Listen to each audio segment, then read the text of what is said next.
So what if the very things you've been told are the absolute keys to a successful life? Right. The standard advice. Yeah, exactly. Like finding your singular passion Mm. or cultivating this perfectly calibrated work-life balance, or even, repeating those morning affirmations in the mirror to manifest Oh, confidence. yeah, the vision board stuff. Right. Yeah. What if all of those exact things are actually the exact psychological traps keeping you stuck?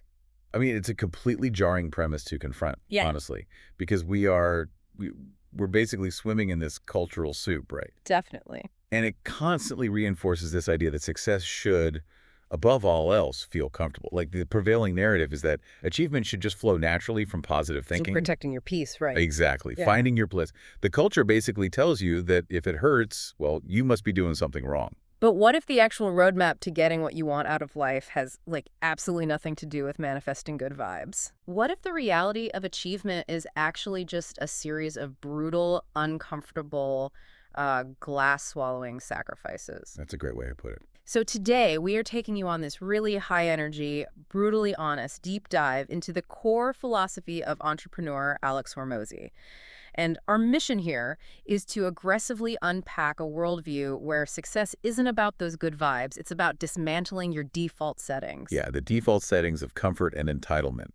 And we're pulling from this massive, highly detailed blueprint from Hormozi. It's essentially his masterclass on achieving early, undeniable success. And goes deep, right? Oh, totally. What Yeah. makes this source material so compelling is that it doesn't just offer these empty platitudes. Hmm. It actually breaks down the granular mechanics of achievement. Which is so rare. It is. We're going to look at everything from deep psychological frameworks like absolute accountability all the way to these grueling physical work challenges that are literally designed to break your current limitations. Yeah. So if you're listening to this right now and you're, I don't know, trying to scale a business, or you're staring down a stagnant career path, or maybe you're just sitting there trying to claw your way out of a massive personal rut, this deep dive is custom tailored for you.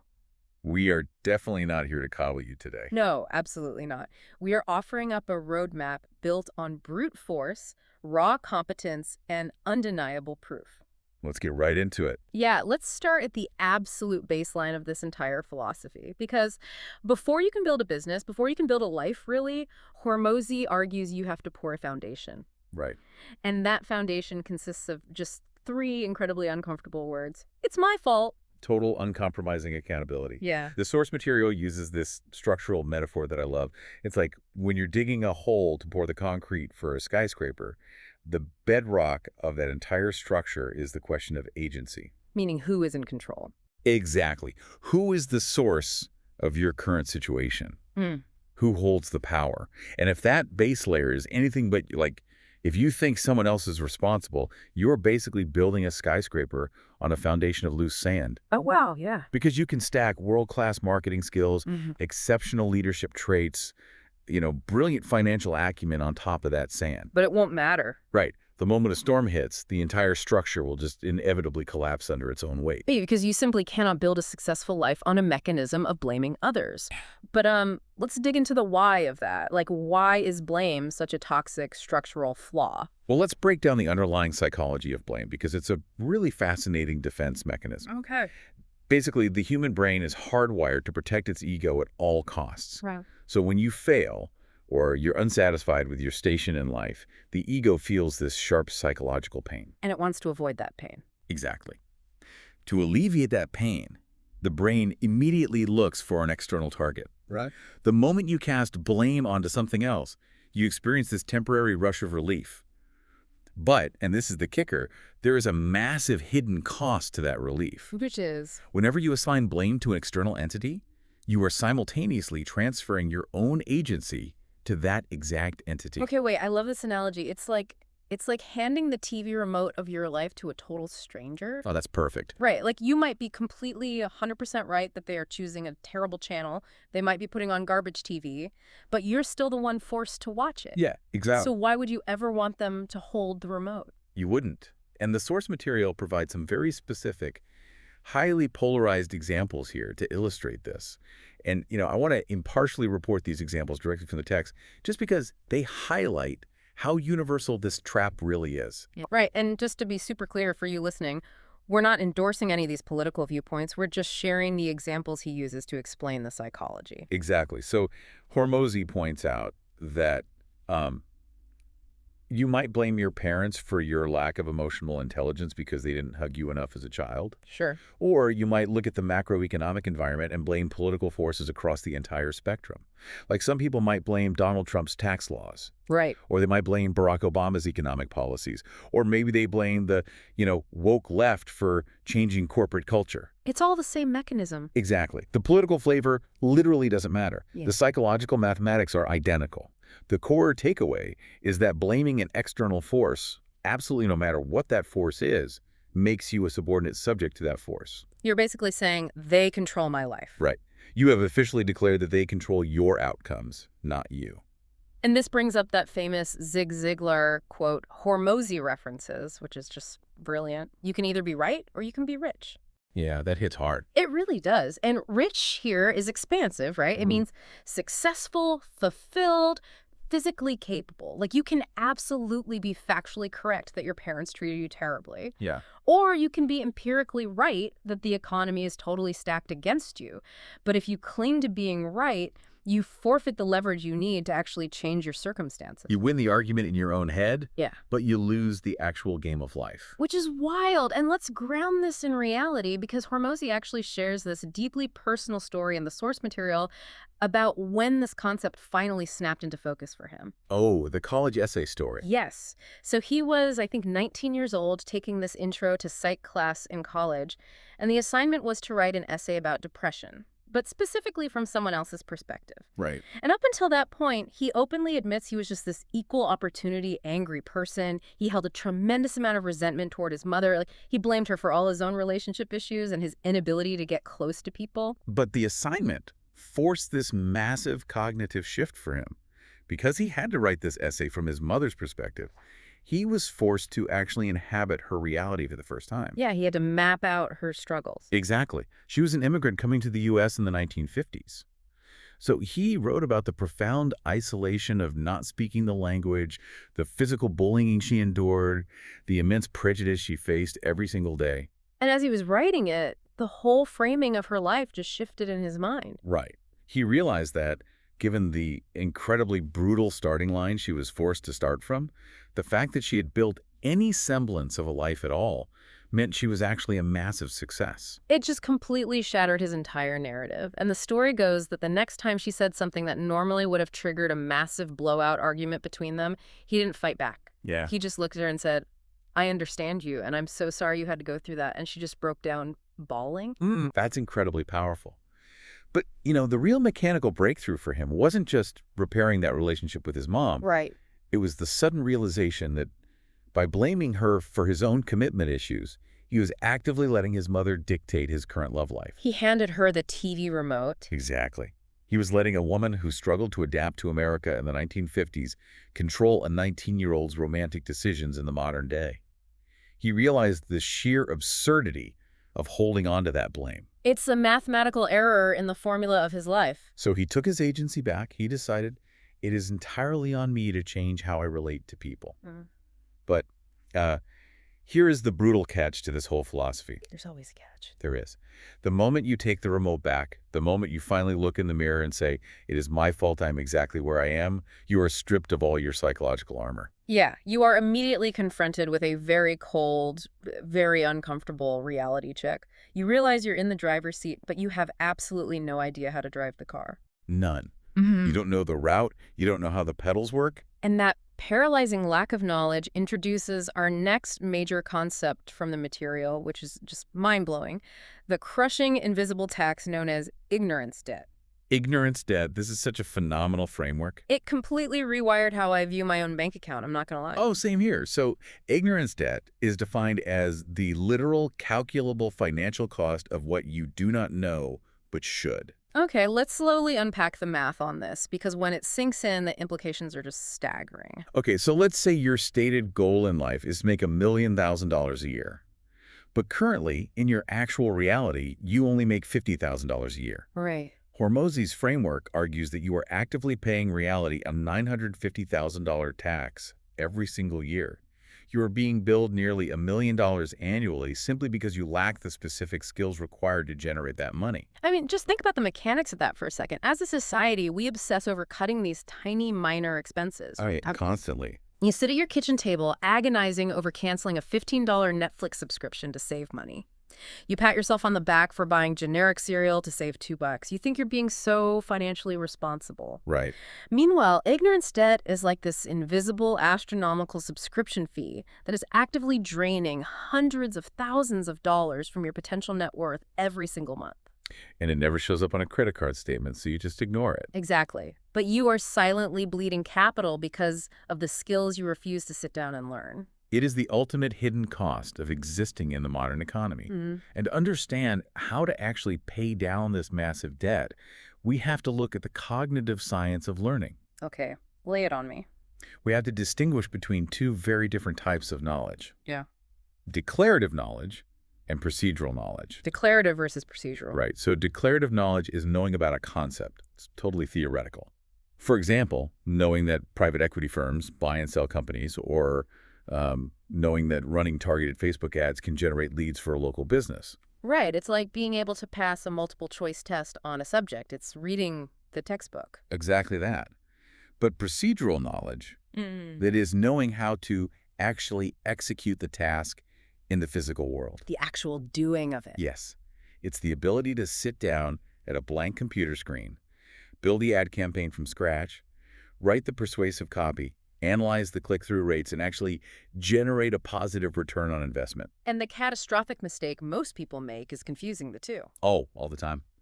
They mistake their declarative knowledge for procedural knowledge. They'll watch like a 3-hour YouTube documentary on the history of calculus, and they walk around acting like mathematicians. Right. But if you handed them a blank piece of paper and asked them to solve a basic derivative, they would just completely freeze. Because they haven't built the neurological pathways required for execution. And this distinction, it completely reframes the modern debate around paying for education, right? Or attending masterminds, or buying specialized training. It totally flips it. People will look at a $5,000 intensive course on copywriting, or, a $10,000 industry mastermind event, and their immediate reaction is, that is an expense. I can't afford to lose $10,000. But if you view that transaction through the lens of ignorance debt, it isn't an expense at all. It is a highly leveraged investment to pay down a $950,000 annual tax. It's an investment in the single asset you can never be fired from, that can't be taxed by the government, and that compounds indefinitely. which is your own procedural knowledge. Exactly. Look at how Hormozi applied this exact mental model early in his career. The source material details this story of him starting his very first brick-and-mortar gym. Oh, yeah, before he even opened the doors. Right. Before he officially opened to the public, he paid a massive premium to get into a mastermind group, specifically for successful gym owners. He was willing to put $10,000, and in subsequent years, up to $30,000 on credit cards, just to get access to a room full of people who were already generating 10 or 100 times more revenue than he was. Which sounds crazy to a lot of people. Like, why would a broke kid do that? Because he wasn't buying networking opportunities. He was paying to pull 5 years of agonizing failure into the present moment. He was literally buying time. He was buying their mistakes so he wouldn't have to spend half a decade making them himself. He effectively dragged the future into the present by purchasing their hard-earned procedural knowledge. Okay, but let me play devil's advocate here for a second because we have to address this. Sure. There are a lot of, frankly, snake oil salesmen out there selling $10,000 masterminds that are entirely declarative knowledge. Oh, absolutely. Like, they just read you a PowerPoint presentation of things you could have Googled for free. So how do you ensure you're actually buying procedural knowledge and not just setting cash on fire? That is the critical risk assessment you have to make. And the metric for evaluating any investment in education should be this. Does this environment offer high-volume, real-time feedback on my execution? Ah, the feedback loop. Yes. You don't pay $10,000 to hear someone talk. You pay $10,000 so an expert can watch you attempt the skill and immediately correct your microscopic errors in real time. Right. That feedback loop is what actually builds the myelin in your brain, the physical insulation around your neural pathways that turns a clumsy conscious action into a rapid subconscious skill. If the environment doesn't force you to execute and fail under supervision, You are just buying expensive declarative trivia. That makes total sense. And if procedural skills are the ultimate compounding asset, like if they're the only real way to pay down your ignorance debt, then logically, the earlier in your life you acquire them, the more time they have to compound. Precisely. Which brings us to this massive fork in the road, particularly for anyone listening who is in their 20s or early 30s. This is what the material frames as the core debate of your 20s. Optimizing for cash versus optimizing for skills? The 20s trade-off. And Hormozi is incredibly aggressive about his stance here.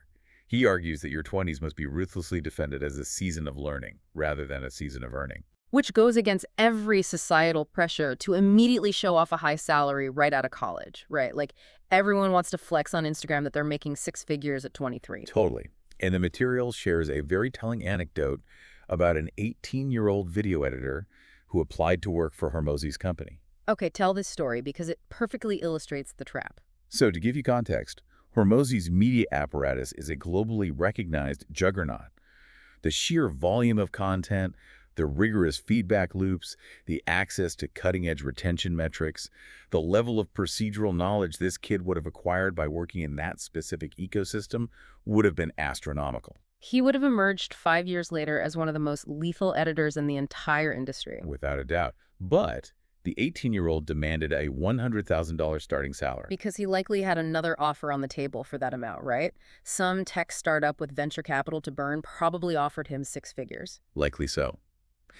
And he forewent the opportunity to learn world-class compounding skills just to capture a higher upfront payout in what was almost certainly a dead-end scenario. Right, because if you're an 18-year-old taking a $100K job at a company where you are the only video editor, You're learning nothing from no one. You have no mentors. There is no feedback loop. The danger here is profound, yet it's completely invisible in the moment. yeah. If you chase quick money in your 20s, you severely risk waking up as an underskilled 30-year-old. You optimize for the short-term dopamine hit of a nice paycheck, but you permanently cap your long-term earning potential because you never actually built the procedural machinery to generate true wealth. Okay, wait. I need to push back hard on this one, too. Go for it. From the perspective of a 22-year-old living in a major city like New York or London, this philosophy sounds incredibly privileged. I can see why people think that. Right. Like, how does a 22-year-old pay their skyrocketing rent, buy groceries, and pay off student loans with procedural knowledge? Yep. Doesn't prioritizing learning over earning just create this fantastic excuse for wealthy employers to exploit desperate young people?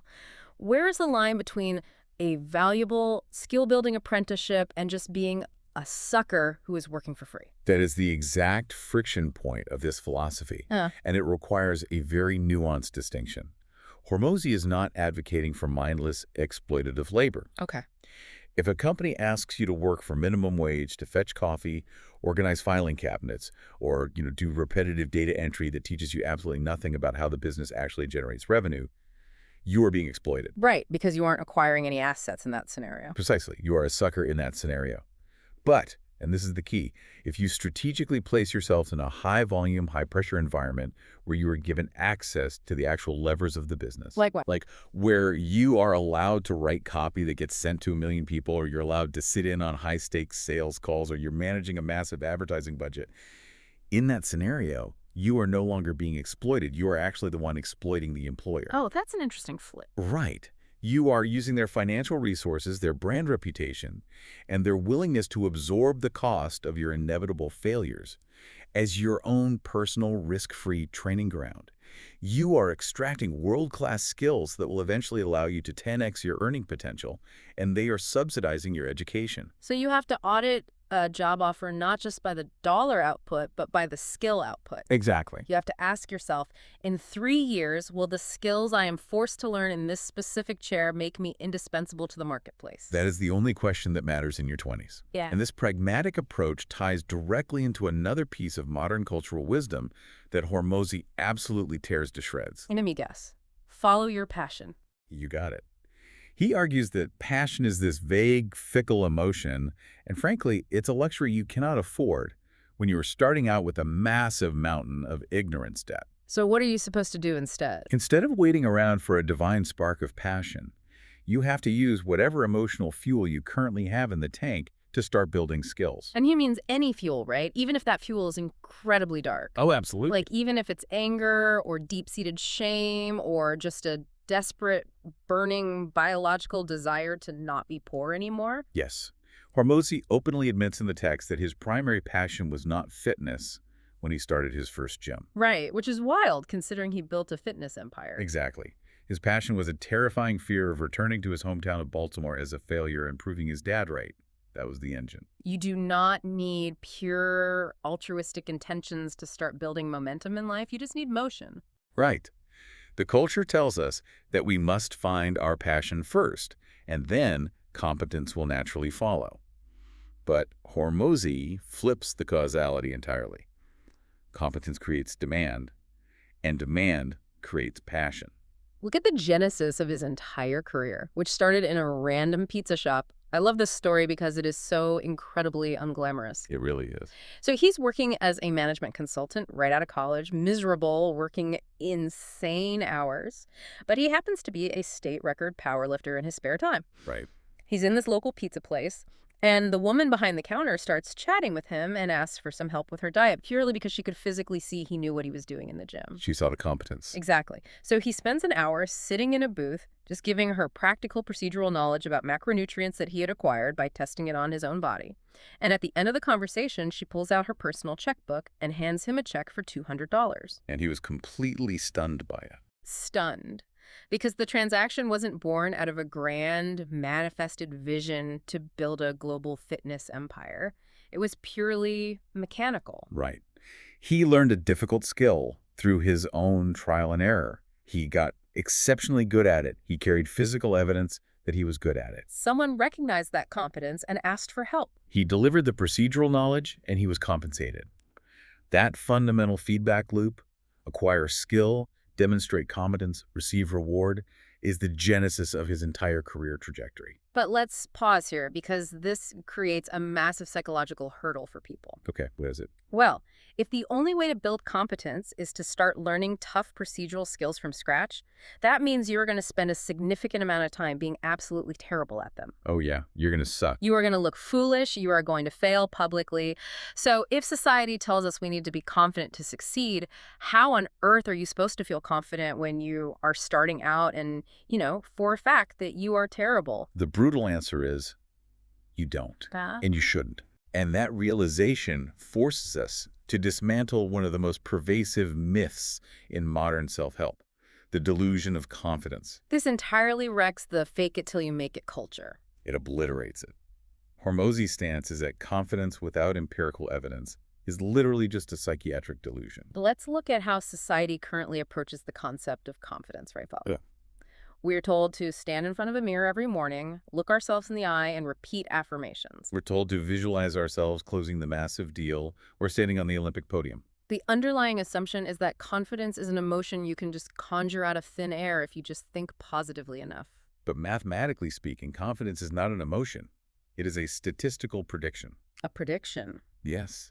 It is the brain calculating the percentage likelihood that what you intend to happen will actually happen. Because the brain is a prediction machine. It uses Bayesian updating based on past events. You cannot magically trick a statistical prediction model with good vibes and a vision board. You really can't. The brain isn't stupid. It knows when you're lying to it. Like if you have never thrown a dart in your life and you stand at the line and tell yourself, I am a world-class darts player, I am gonna hit a bullseye. Your conscious mind might be saying the words. But your subconscious mind is looking at its internal database, seeing zero historical data of you ever hitting a bullseye and generating a massive spike of anxiety. Right. That anxiety is your brain's alarm system telling you that your statistical prediction is wildly inaccurate. You can only generate genuine confidence with historical data. You must build what Hormozi calls a stack of undeniable proof that you are exactly who you say you are. You have to walk it.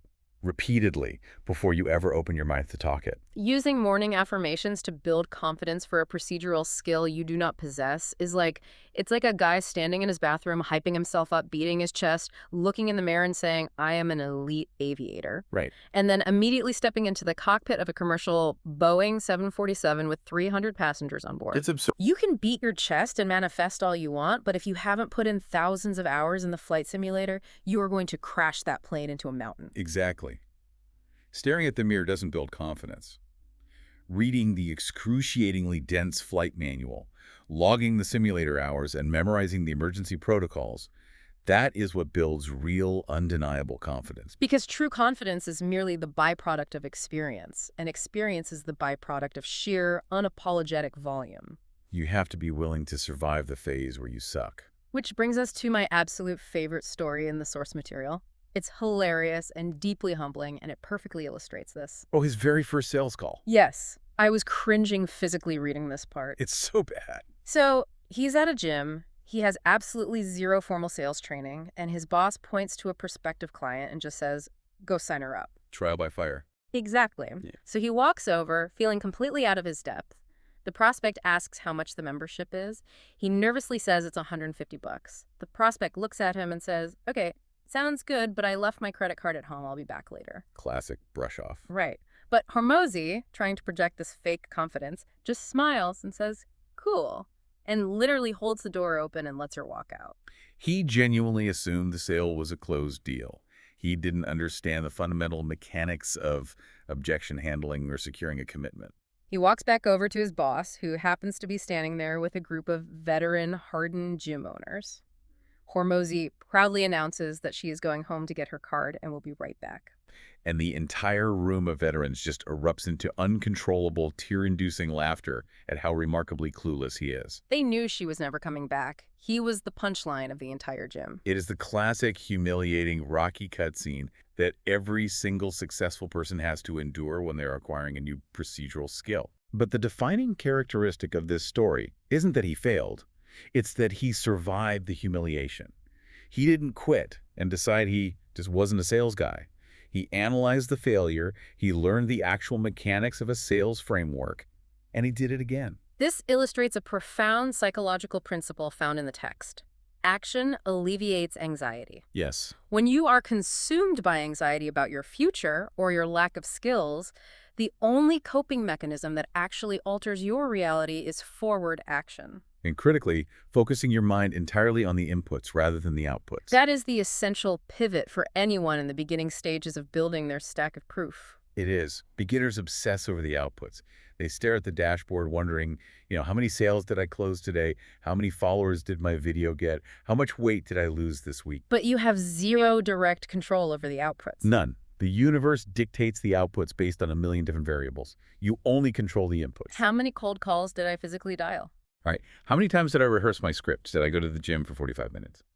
If you shift your metric of success entirely to the inputs, you can mathematically win every single day, even when the lagging indicators, the outputs, haven't caught up yet. So you are painstakingly stacking this undeniable proof, input by input, but to build a stack high enough to overcome massive ignorance debt, to build a stack high enough to truly separate yourself from the average population, you need a staggering, almost incomprehensible amount of volume and repetitions. Yeah, you do.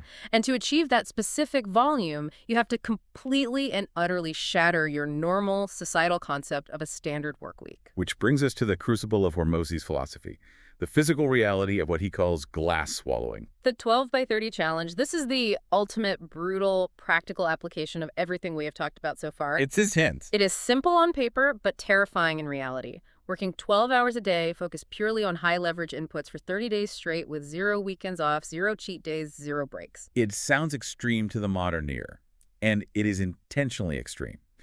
But let's dissect the physiological and psychological purpose behind this challenge. Because he's not saying you should do this forever, right? Exactly. Hormozi is not prescribing this as a permanent, decades-long lifestyle. You would physically deteriorate. Right. It is a diagnostic test. It is a stress test for your own capacity. Yeah. The purpose is to prove to your own subconscious mind that you are not made of glass. It is a forced calibration of your own perceived limits. Yes. The human brain is a conservation engine. It always wants to conserve energy. Most people walk around believing they're operating at a 9 or a 10 out of 10 in terms of effort. They feel tired at 5 p.m., so they assume they have reached their maximum biological output. But in reality, they are operating at like a 2 or a 3. Exactly. The 12 by 30 challenge is a shock to the system. By day 14 or day 18 of working 12-hour days without a weekend to recover, your brain panics. But then a biological adaptation occurs. You realize you aren't dying. You survive it. The 12 by 30 challenge empirically reveals the massive volume of work you can actually produce when the escape hatches are sealed. It forces you to construct a completely new gear of productivity. Yeah. It violently shatters the illusion that you were working as hard as you possibly could. This is the essence of eating glass. Okay. Willingly taking on the intense pain of tomorrow, today, in order to rapidly pull your desired future toward you. Yeah.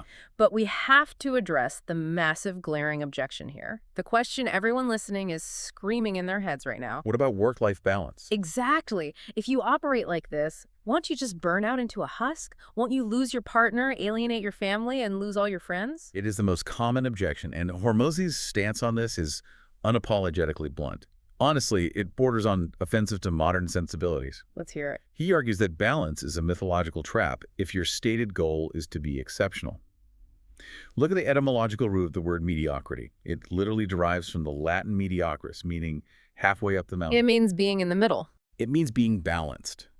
If you want extraordinary, top 1% results in any domain, wealth, athletics, business fostoy, the mathematics require extraordinary, completely imbalanced focus. You cannot achieve an asymmetrical outcome with a symmetrical effort. And the social cost? What about the friends? He addresses the brutal sociological reality of shedding friends. Human beings are deeply tribal, right? Evolutionary biology dictates that we fear social rejection because historically being exiled from the tribe meant death. Right. But if you embark on this path of glass swallowing, your old peer group, who are likely operating on a different, more comfortable, balanced path, they are going to experience cognitive dissonance. Because your intense effort highlights their lack of effort. Exactly. So they're going to get upset. You're going to miss the bachelor parties. You're going to skip the Thursday night happy hours. You won't be at the lake house on the weekend. And his operating rule for navigating this social friction is ice cold, but incredibly profound. He says, there are no social obligations, only social consequences. It is a brilliant reframing of peer pressure. People will attempt to punish you for not showing up to their events by withdrawing their approval or by not inviting you the next time. They will call you obsessed or selfish. Right.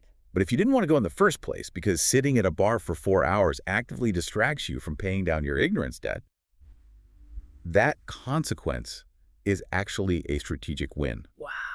Hormozi suggests applying a ruthless binary filter to your social circle.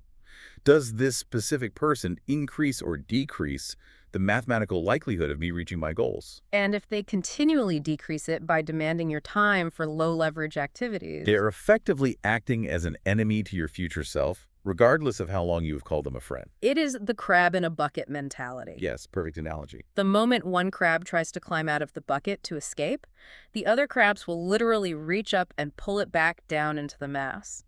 Not because they hate the escaping crab, but because its upward movement disturbs their current position. You know, listening to all of this, it really highlights the fundamental difference between playing a finite game and playing an infinite game. That is the perfect macro framework for this entire philosophy. A finite game, as defined by game theory, has known players, agreed upon rules, and a clear, definitive end state, like a football game or a chess match. You play to win, the whistle blows, and it's over. But the most important domains in life, building a business, maintaining physical health, cultivating a marriage, those are infinite games. Right. The goal isn't to win and end the game. The goal is to keep playing the game for as long as possible. You don't win at your physical health and then stop exercising. You exercise to stay in shape so you can keep playing. You don't win at business. You innovate so you can stay in business tomorrow. By adopting this mindset of intense, imbalanced effort, by ignoring the external haters who are merely projecting their own desire for comfort onto you, and by defining winning as simply leaving every ounce of effort on the field every single day. You don't have to beat the competition in a single match. You simply outlast them over a decade. Exactly. Let's step back and survey the massive, frankly intimidating journey we have just taken on this deep dive. It's a lot to process. It is. If you want to achieve exceptional outlier success, the blueprint is clear, and it requires dismantling everything you thought was comfortable. Yep. You have to start by completely uninstalling the virus of blame and taking absolute concrete fault for every aspect of your life. You have to mathematically recognize the massive, invisible financial drain of your own ignorance debt. You must ruthlessly prioritize procedural skill acquisition over early, easy paychecks in your 20s. You have to ditch the delusional feel-good morning affirmations and instead build a towering stack of undeniable proof through sheer volume and inputs. And finally, you must be willing to swallow glass, intentionally isolate yourself from the crabs in the bucket, and put in the brutal reps to simply outlast everyone else on the field. It is explicitly not a path designed for everyone. In fact, it is designed for the absolute minority. But for those willing to endure the friction of it, the clarity it provides is absolute. And I want to leave you, the listener, with a final psychological framework to mull over as you process the gravity of all this. Go ahead. We all universally love a great hero's journey in our mythology and our movies. You know, the orphan origin story, the grueling training montage, the insurmountable odds. We applaud the struggle on screen. We do. Yet in the reality of our own lives, we deeply resent the struggle. We constantly wish for the easy path, the comfortable baseline, the lucky break. Yeah. But consider the structural mechanics of a story. Villains and heroes almost always have the exact same painful, traumatic origin story. Girl, that's so true. The villain experiences the trauma, externalizes the blame, and says, the world hurt me, so I am going to hurt it back. The hero experiences the exact same trauma, internalizes the accountability, and says, the world hurt me, so I'm going to build myself into someone who ensures no one else has to hurt this way. As you log off today and face your own required phase of glass swallowing, the question isn't whether it will hurt. It will. The question is, are you using the pain of your current situation to write a villain's excuse, or are you using it to forge a hero's epic stack of undeniable proof?